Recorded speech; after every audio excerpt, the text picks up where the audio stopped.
할렐루야. 성령 충만하고 행복합시다. 요즘은 대부분의 사람들이 스마트폰을 가지고 있습니다. 그만큼 스마트폰으로 할 수 있는 일들이 참 많기 때문입니다. 이전에는 전화로 서로 음성 통화만 할 수 있었는데 요즘은 스마트폰으로 서로 얼굴을 보면서 통화를 할 수 있습니다. 그래서 스마트폰으로 화상 통화를 하기도 하고 인터넷도 하고 사진도 찍습니다.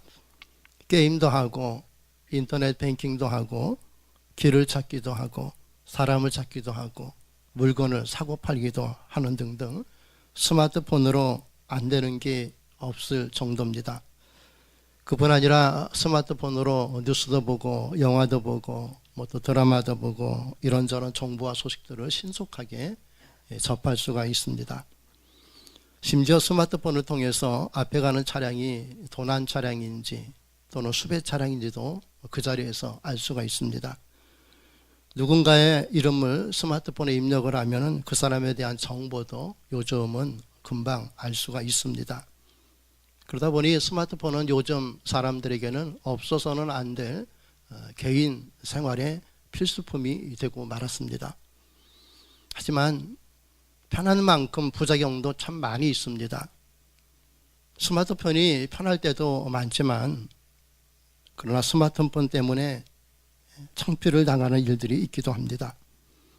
그래서 스마트폰을 잘 쓰면은 생활에 유익하고 좋은 물건으로 쓸 수가 있으나 잘못 쓰면은 큰 망신을 당하기도 합니다. 그러다 보니 스마트폰 때문에 성공한 사람도 있고 스마트폰 때문에 인생을 마친 사람들도 있는 것을 보게 됩니다. 사람들이 스마트폰을 갖게 되면서 평소에 볼 수 없었던 신기한 영상들을 보게 될 때가 있지 않습니까? 그리고 이런 영상들을 다른 사람들과 이렇게 나누어서 공유하면서 보기도 합니다. 그러다 보니 주변에서 일어나는 일들과 이야기들을 비디오로 찍어서 유튜브 같은 곳에 올리는 사람들이 갈수록 많아지고 있습니다. 그리고 그것을 보니까 조회수가 많아지면 거기에 비례해서 수입도 그만큼 늘어난다라고들 하죠. 실제로 주변에서 일어나는 일들이나 가족의 이야기를 비디오로 찍어서 유튜브에 올렸다가 아주 큰 돈을 번 사람이 있습니다. 이 사람은 처음에는 그냥 재미삼아서 시작을 했는데 사람들이 보는 횟수가 점점 늘어났습니다. 그래서 이제는 아예 전문적으로 동영상을 찍어서 관리하는 메이커 스튜디오라는 회사를 차렸습니다. 그리고 그 회사에서 제작되는 동영상들을 많은 사람들이 관심을 가지고 보게 되어서 유명세를 타게 되었습니다. 그러자 월트 디즈니에서 지난 2014년 3월에 10억 달러의 이 회사를 인수했습니다. 그러니 세계적인 관심을 끌 수밖에 없었죠. 이 사람이 바로 세이 칼 버틀러라는 사람입니다. 그는 처음에는 싱크대를 설치하는 일과 그리고 통학버스를 운전하는 일을 했던 사람입니다. 하지만 그는 싱크대 수리공에서 10억 달러의 가치를 가진 회사를 만든 사람입니다. 1980년 유타주 로건에서 태어난 젊은이가 이렇게 엄청난 성공을 거두게 되었답니다. 그러니 사람들은 당연히 그의 성공에 대해서 궁금한 것이 많지 않았겠습니까? 어떻게 그렇게 성공을 할 수 있었습니까? 그러자 세이칼은 그의 성공에 대해서 이렇게 말했습니다. 인생의 비밀은 클리셰라는 단어 뒤에 숨어 있습니다. 이렇게 이야기를 했습니다. 그래서 사람들은 클리셰라는 단어가 무엇인지 온통 그 단어에 관심을 갖게 되었습니다. 그래서 클리셰라는 단어는 인터넷 검색 우선순위에 오르기도 했습니다. 여러분 영화나 드라마를 보면 어디서 많이 본 것과 같은 그런 장면과 대사가 있는 것을 보게 되지 않습니까? 그래서 앞으로 이 내용이 이렇게 되겠구나 라고 짐작해서 생각할 때가 있습니다. 이런 것들이 바로 클리셰라고 합니다. 그만큼 그와 비슷한 장면과 상황을 많이 보고 들었기 때문에 익숙해진 것들에 대해서 이게 이렇게 되겠구나, 어떻게 될 것이다 라고 짐작해 볼 수 있는 것을 클리셰라고 합니다. 원래 이 단어는 프랑스어로 인쇄에 사용되는 문구였습니다. 판에 박은 듯한 문구, 너무 오래된 낡은 표현이나 생각을 가리키는 말로 클리셰라는 단어를 썼습니다. 그래서 너무 자주 사용되어서 지루하게 느껴지는 표현을 의미할 때 클리셰 같다, 이런 말들을 합니다. 그런데 세이칼은 인생의 비밀은 클리셰라는 단어 뒤에 숨어 있다라고 이렇게 그의 성공의 비결을 이야기했습니다. 즉 우리가 늘 들어왔던 말들을 통해서 앞으로 어떻게 될 것인가를 짐작해 볼 수 있다라는 겁니다.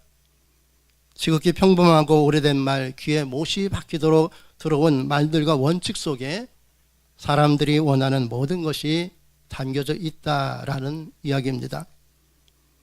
여러분, 누구나 늘 들어왔던 말이나 상황들이나 장면들이 있습니다. 이런 것들이 때로는 지루하게 느껴지기도 합니다. 하지만 이런 것들을 통해서 새로운 것들을 생각하고 만들어낼 수 있다라는 것입니다.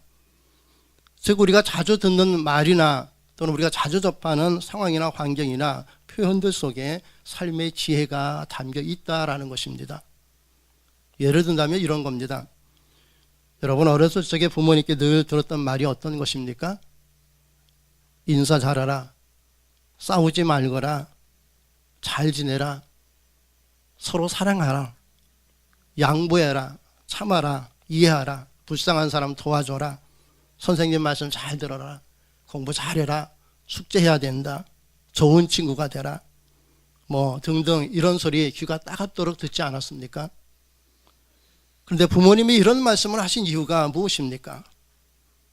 이렇게 살아야 자식들이 잘 될 것이기 때문에 부모님은 계속해서 이런 말씀들을 자식들에게 하셨습니다. 이게 바로 부모님의 클리셰입니다. 근데 여러분 부모님이 말씀하신 대로 살았습니까? 자꾸 같은 말씀을 반복해서 하시니까 화낸 적이 있지 않습니까? 엄마 이제 제발 좀 그만해요. 내가 알아서 할게요. 듣기 싫어요. 뭐 이런 말 해본 적이 있지 않습니까? 그러나 어느새 세월이 흐르고 어른이 되고 보니 부모님이 하신 말씀을 그대로 자기 자식들에게 하고 있지 않습니까? 왜냐하면 부모님이 말씀하신 모든 것은 자식이 잘 되도록 하기 위해서, 그래서 그 말씀을 또 하고 반복해서 하시는 것임을 알게 되었기 때문입니다. 그래서 부모님이 그랬듯이 자기도 자꾸 반복해서 자기 자식들에게 그런 말들을 하고 있는 것입니다. 그런데 내가 부모님께 그랬듯이 내 자식들도 어쩌면 그렇게 똑같이 하고 있는지 참 신기하다는 생각 들지 않는죠. 중요한 건 부모님이 늘 말씀해 주시던 말씀들 속에는 언제나 자식들이 잘 되기를 바라는 부모님의 간절한 소원이 담겨져 있다는 겁니다. 그런데 부모님이 늘 하시는 말씀을 고리타분한 말씀으로 생각하지 않았습니까?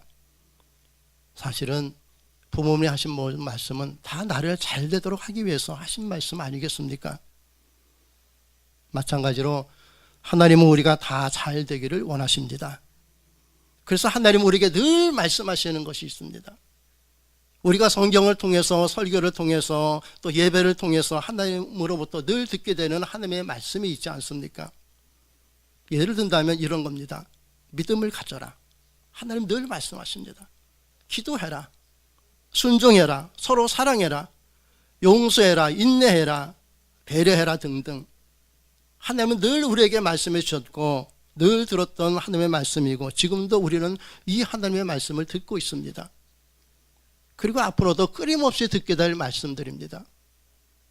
그렇다면 하나님은 왜 이런 말씀을 끊임없이 우리에게 지속해서 하시고 계신 것입니까?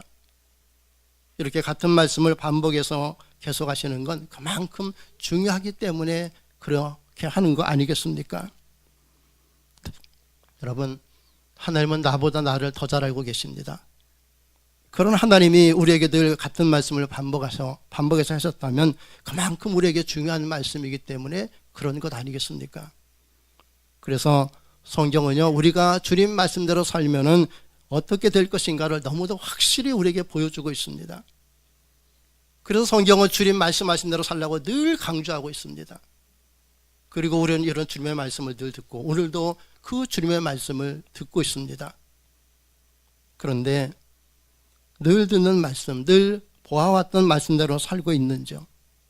혹시 지겹다는 생각 해보신 적 없는지요? 목사님이 똑같은 말한다. 뭐 이런 생각 든 적 있지 않습니까? 그런 생각 해본 적 없다라고 말씀하실지 모르지만 솔직히 말해서 자기도 모르는 사이에 그런 모습 누구나 다 보일 때가 있습니다. 그래서 늘 듣던 하나님의 말씀이라고 하며 수없이 들은 말씀이라고 소홀히 여긴 적 누구에게나 다 있습니다. 아마 수없이 들어서 다 잘 알고 있다는 생각 누구나 다 해봤을 겁니다. 그럼에도 불구하고 하나님은 오늘도 우리에게 똑같은 말씀을 하고 계십니다. 하나님은 왜 이렇게 같은 말씀을 반복해서 하고 계시는 것입니까?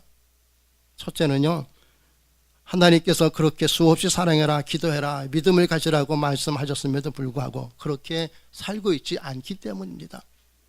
둘째는요, 하나님 말씀대로 살아야 잘 살 수 있기 때문입니다. 그러나 여러분, 우리는 하나님의 말씀대로 살고 있는지요? 인생의 비밀은요, 하나님의 늘 하신 말씀 속에 담겨져 있습니다. 인간의 생사화복은 하나님이 늘 하시는 그 말씀 속에 담겨져 있습니다. 그래서 하나님은 같은 말씀을 늘 우리에게 반복해서 하신다는 겁니다. 순종하라, 사랑하라, 용서하라, 믿으라, 기도하라, 섬기라, 나누라, 베풀라. 그래야 평안하게 살 수 있다. 그래야 행복해진다. 그래야 화목해진다. 그래야 기쁘고 강건하게 살 수 있다. 그래서 하나님은 늘 우리에게 이 말씀을 하고 계십니다. 그런데 어떤 사람들은 늘 들었던 말씀이니까 이젠 좀 그만하세요 하고 마음속으로 중얼거리는 사람이 있을 수도 있습니다. 그러나 저 역시 오늘도 하나님이 늘 하셨던 그 말씀을 또 해야겠습니다. 왜냐하면 하나님이 늘 말씀하신 대로 사는 것이 가장 잘 사는 것이기 때문입니다. 그래서 하나님은 오늘도 같은 말씀을 우리에게 하시고 있습니다. 그러므로 오늘도 듣고 있는 하나님의 말씀, 이 말씀의 클리셰를 지워서는 안 됩니다. 언제나 하나님의 말씀을 잘 들어야 합니다. 하나님은 늘 말씀하신 대로 우리에게 그대로 하지 않습니까? 그래서 우리가 늘 들어왔던 하나님의 말씀을 통해 우리가 어떻게 될 것인가를 여러분, 우리는 성경을 통해서 알 수 있습니다. 예를 든다면 주님이 우리에게 믿으라는 말씀을 지금도 하고 계십니다. 그리고 기도하라고 지금도 말씀하고 계십니다. 여러분, 믿음을 갖고 기도하면 어떤 일이 일어날까요? 요한복음 14장 12절과 14절에 예수님은 이렇게 말씀하셨습니다. 내가 진실로 너에게 이르노니 나를 믿는 자는 나의 하는 일을 저도 할 것이요 또한 이보다 큰 것도 하리라. 너희가 내 이름으로 무엇을 구하든지 내가 시행하리니 이는 아버지로 하여금 아들로 인하여 영광을 얻으시게 하려 함이라. 내 이름으로 무엇이든지 내게 구하면은 내가 시행하리라. 주님을 믿으면은 주님이 하신 일을 우리도 할 수 있다 했습니다. 주님의 이름으로 기도하면은 주님이 시행한다고, 그대로 이루어진다고 말씀하셨습니다. 그래서 주님은 늘 하는 말씀이 그냥 믿으라는 거예요. 여러분, 믿으세요. 주님은 늘 말씀하십니다. 기도하라고 말씀하십니다. 쉬지 말고 기도하라고 합니다. 왜? 기도해야지 살 수 있기 때문입니다. 주님은 지난달에도 이렇게 말씀하셨고 오늘도 이렇게 믿으라고 기도하라고 말씀하십니다. 그리고 앞으로도 주님은 이 말씀을 끊임없이 우리에게 하십니다. 생각해 보세요. 주님의 하신 일을 나도 할 수 있다는 건 엄청난 일 아닙니까? 저는 주님의 하신 일에 억만분의 1이라도 할 수 있으면 좋겠어요. 못해서 그렇지. 근데 주님이 하신 일을 다 할 수 있다고 했습니다. 이게 얼마나 크고 놀라운 일입니까? 기도한 대로 주님이 이루어진다는 건 얼마나 행복한 일입니까? 그래서 주님은 귀에 못이 박히도록 말씀해 주시고 계십니다. 그리고 늘 말씀하신 대로 우리에게 다 이루어 주시는 분이십니다. 오늘 본문이 이 사실을 우리에게 보여주고 있습니다.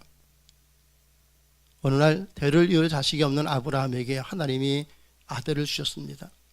이때 아브라함의 나이가 100살이었습니다. 여러분, 100살 때 얻은 아들 얼마나 귀하겠습니까? 그 아들의 이름이 이삭입니다. 아브라함이 얼마나 좋겠습니까? 아들이 없던 아브라함에게 하나님이 아들을 주셨는데 그것도 100살 되었을 때 하나님이 아들을 주셨습니다. 그러니 아브라함이 그 아들을 얼마나 사랑하겠습니까? 그리고 아브라함이 하나님을 얼마나 좋아하겠습니까?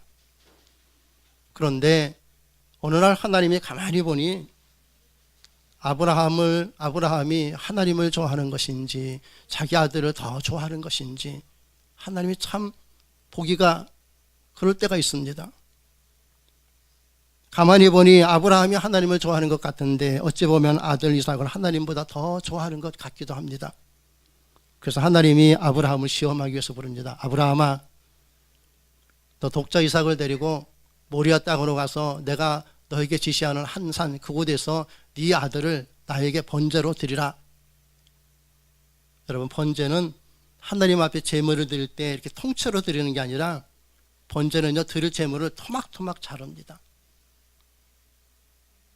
그런데 하나님은 이삭을 번제로 바치라고 합니다. 자식을 그냥 드리라고 해도 하기 힘든 일인데 자식을 토막내서 불살라서 하나님 앞에 드리라고 합니다. 아브라함이 도저히 할 수 없는 일을 하나님이 요구하십니다. 하나님과 이삭 중 둘 중에 하나를 선택하라고 하십니다. 여러분, 우리 같으면 누구를 선택할까요? 누구를 선택할까요? 입술로는 하나님이로되 마음으로는 아들이로다. 다 그렇습니다. 하나님을 선택하겠다고 하지만은 몸은 이미 아들을 끌어안고 있다는 겁니다. 그러나 아브라함은 하나님을 선택했습니다. 아브라함은 자기 아들이 아니라 자기 아들이 아니라 하나님의 것임을 알았던 겁니다. 그래서 아들 이삭을 데리고 하나님이 말씀하신 번제를 드릴 지시할 곳으로 갑니다. 그리고 거기서 이삭과 함께 단을 만들고 불태울 나무를 쌓아놓습니다. 그리고 아들을 꽁꽁 묶어서 그 나무 단 위에 올려놓습니다.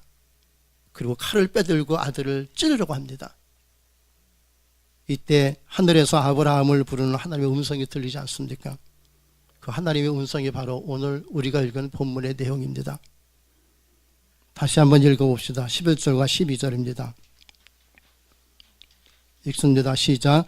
여호와의 사자가 하늘에서부터 그를 불러 가라사대 아브라함아 아브라함아 하시는지라. 아브라함이 가로되 내가 여기 있나이다 하매 사자가 가라사대 그 아이에게 내 손을 대지 말라. 아무 일도 그에게 하지 말라. 내가 내 아들 내 독자라도 내게 아끼지 아니하였으니 내가 이제야 내가 하나님을 경외하는 줄을 아노라. 아멘. 이제야 내가 하나님을 경외하는 줄을 아노라.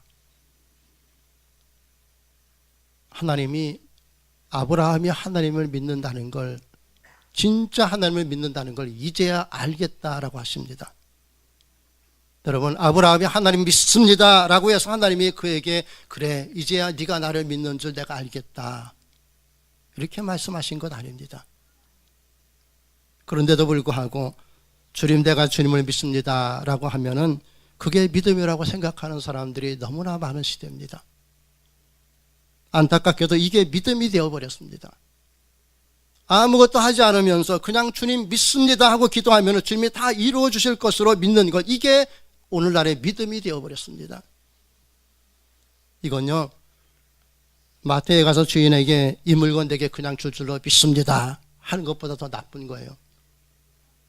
마트 사장에게 이 물건 내게 그냥 줄 줄로 믿습니다 하고 말하면 마트 사장이 아 그래요 당신 믿음 좋습니다 가져가세요 하고 줄 사람이 있습니까?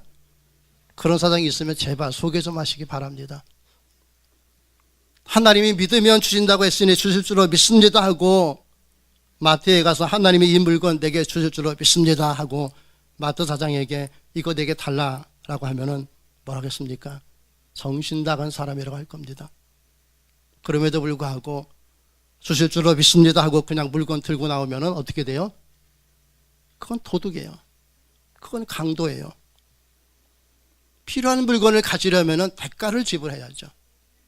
물건값을 지불해야 내 것이 될 수 있지 않습니까? 물건값을 주어야 내 물건이 됩니다. 아무리 마트 사장이 좋은 물건을 내게 줄 줄로 믿어도 대가를 지불하지 않으면요 주지 않습니다. 마트 사장은 물건값을 지불한 사람에게만 물건을 줍니다. 여러분, 믿음도 마찬가지예요. 하나님은 우리에게 믿음을 은혜로 주셨습니다. 그냥 값없이 주셨습니다. 그렇다고 해서 하나님은 믿음으로 모든 것을 그냥 다 가질 수 있다라고 말씀하진 않으셨다는 겁니다. 하나님이 믿음을 주셨지만 믿고 행하는 자만이 그 믿음대로 하나님이 응답하십니다. 믿음이 없고 행함이 없는 믿음은 미안하지만 아무리 믿음이 있어도 믿음대로 되지 않습니다. 하나님이 믿음을 주신 것은 하나님의 말씀대로 믿고 실천하라고 주신 것입니다. 믿기만 하면 그냥 되는 게 아닙니다. 믿음은 믿기 때문에 그렇게 살아가는 겁니다. 여러분, 믿음은 공짜가 아닙니다. 대가 없는 믿음은 없습니다. 믿음대로 응답받으려면 그 대가를 철저하게 지불해야 합니다. 대가 없는 믿음은 없습니다. 대가 없는 믿음은 죽은 믿음입니다. 믿음은 철저하게 그 믿음의 대가를 지불해야 합니다.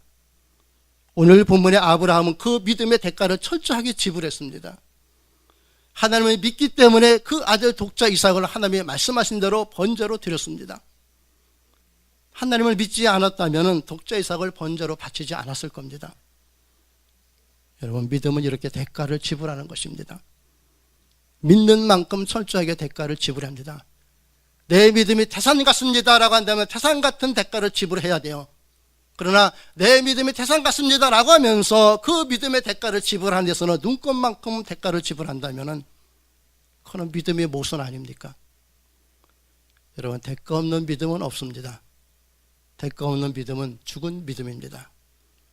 그래서 믿음 있는 사람은요, 그 믿음대로 무엇이든지 주님 말씀하신 대로 순종합니다. 여러분, 지난주 설교 기억하십니까? 어떤 분에게 물어보면 내가 조금이라도 기억 못하는데 그걸 어떻게 기억합니까? 지난주에 실로암 소경에 대해서 설교를 했습니다. 나면서부터 아무것도 볼 수 없었던 소경이 예수님 말씀하신 대로 실로암에 가서 눈을 씻었더니 눈이 떠졌습니다. 보게 되었습니다. 이게 그냥 눈을 뜨게 된 것이 아닙니다. 그 소경은 예수님이 말씀하신 대로 믿고 순종했습니다. 이 순종이 바로 그 소경의 믿음의 대가입니다. 그리고 그 믿음의 대가를 지불한 대로 그런 고침을 받았습니다. 하나님은 오늘 우리에게도 이렇게 응답해 주시기를 원하십니다. 하나님은 오늘 본문에서 아브라함의 믿음을 인정해 주셨듯이 그렇게 우리의 믿음을 인정해 주시고 싶어 합니다. 우리가 아브라함처럼 순종함으로 믿음의 대가를 지불하면 하나님은 오늘도 우리에게 큰 은혜를 베풀어 주실 줄로 믿습니다. 그러므로 여러분, 믿음은 믿기 때문에 철저하게 그렇게 살아가는 겁니다. 세상 사람들이 뭐라고 해도 하나님을 믿기 때문에 세상 사람들의 말이 아닌 하나님의 말씀대로 살아가는 게 그게 믿음이고, 그렇게 살아가는 게 믿음의 대가를 지불하는 겁니다. 그러므로 우리가 진정으로 하나님을 믿는다면 그 어떤 것도 두려워하지 맙시다. 하나님을 진심으로 믿는다면 그 어떤 것도 아까워하지 맙시다. 오늘 본문의 독자 이삭도 기꺼이 하나님 앞에 드린 아브라함처럼 우리도 그렇게 하나님의 말씀하신 것이라면 그 어떤 것도 기꺼이 드리는 믿음의 백성 되시기를 바랍니다. 독자 이삭처럼 귀한 것일수록 하나님은 더 귀한 것으로 채워주십니다. 믿음의 대가를 지불하는 것을 두려워하지 마시기 바랍니다. 아까워하지 맙시다. 대가 없는 믿음은 없습니다. 오늘 주신 말씀을 통해 우리의 마음에 주님이 주시는 그 음성을 여러분 들으시기를 바랍니다. 그리고 주님이 주신 성령의 음성을 주셔서 여러분들의 믿음의 대가를 지불하시기를 바랍니다. 주님 앞에 내놓는 것은 아무것도 없습니다. 주님, 내 뜻대로 되어지기를 원합니다 하고 억만번 기도해도 그 기도는 하나님 듣지 않으십니다. 여러분들의 기도는 대가를 지불해야 됩니다. 우리의 믿음은 또한 대가를 지불해야 합니다. 그러나 우리가 하나님 앞에 지불하는 것이 무엇이든지 간에 하나님은 그것을 통해서 더 큰 것으로, 더 놀라운 것으로 갚아주시는 전능하신 하나님이십니다. 하나님은 내가 지불한 믿음의 대가가 무엇이든 그것보다 더 놀라운 것으로 우리에게 채워주십니다. 그래서 실로암 소경은 그가 지불한 믿음의 대가와는 비교할 수 없는 선물을 받았습니다. 그래서 눈 뜨지 않았습니까? 그가 한 것은 예수님이 시키는 대로 실로암에 가서 씻은 것뿐이에요. 그런데 그 씻은 그 순종을 보시고 그 믿음의 대가를 보시고 예수님은 그의 눈을 뜨게 하셨습니다. 그래서 그는 보게 되었고 세상을 밝히 볼 수 있는 응답을 받았습니다. 그리고 오늘 본문에서 아브라함이 지불한 믿음의 대가를 통해 하나님이 행하신 일들을 우리는 잘 알고 있습니다. 여러분, 하나님은 오늘도 우리의 믿음을 보십니다. 그리고 오늘도 말씀하십니다. 믿으라고 말씀하십니다. 대가 없는 믿음이 아니라 철저하게 대가를 지불하는 믿음을 주님은 보고 계십니다. 그래서 순종으로 대가를 지불하는 믿음에 하나님은 언제나 응답해 주십니다. 그리고 모든 것을 할 수 있도록 도우시는 하나님이십니다. 그래서 하나님 말씀하십니다. 아무개야, 대가 없는 믿음은 없단다. 내가 나를 믿는다면 그 믿음을 보이라. 바로 이겁니다. 그래서 주님은 계속 우리에게 말씀하십니다. 믿으라고. 이제 하나님께 대답해 보십시오. 주님, 이것이 내 믿음의 대가입니다.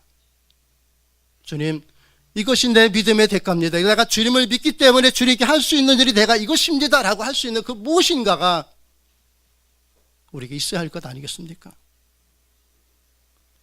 주님, 이것이 내 믿음의 대가입니다. 주님, 이것이 하나님께서 내게 베푸신 은혜의 대가입니다. 내가 주님을 믿기 때문에 나는 이렇게 살고 있습니다. 주님께 대답할 수 있는 믿음의 대가가 무엇인지 깊이 생각하시기 바랍니다. 하나님은 아브라함에게 말씀하셨습니다. 이제야 내가 나를 경외하는 줄 내가 알겠다. 아무개 성대야, 이제야 네가 나를 믿는 줄 내가 알겠다. 이 말씀 들으시기를 바랍니다. 아무개 성대야, 네가 나를 믿는다고 하지만 네 믿음이 어떤 믿음인지 나는 도무지 알 수가 없구나. 이런 서글픈 음성이 아니라 우리가 주님 앞에 하는 것이 크든 작든 무엇이든 간에 우리가 주님 앞에 내 믿음의 대가를 드릴 때 하나님은 아브라함에게 말씀하신 것처럼 우리에게도 이제야 내가 나를 경외하는 줄 내가 알겠다라고 말씀해 주실 줄로 믿습니다. 아브라함이 믿음의 대가를 치렀듯이 대가 없는 믿음은 없습니다. 하나님이 아브라함을 기뻐하신 것처럼 하나님이 기뻐하실 만한 믿음의 대가를 지불하며 사시기를 바랍니다. 그러면 우리는 모든 것을 가진 자로 살게 될 줄로 믿습니다.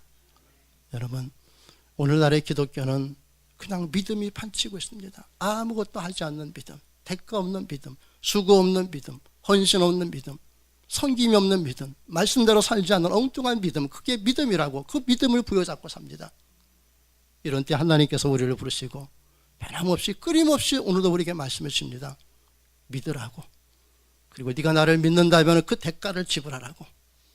여러분, 각오 되셨습니까?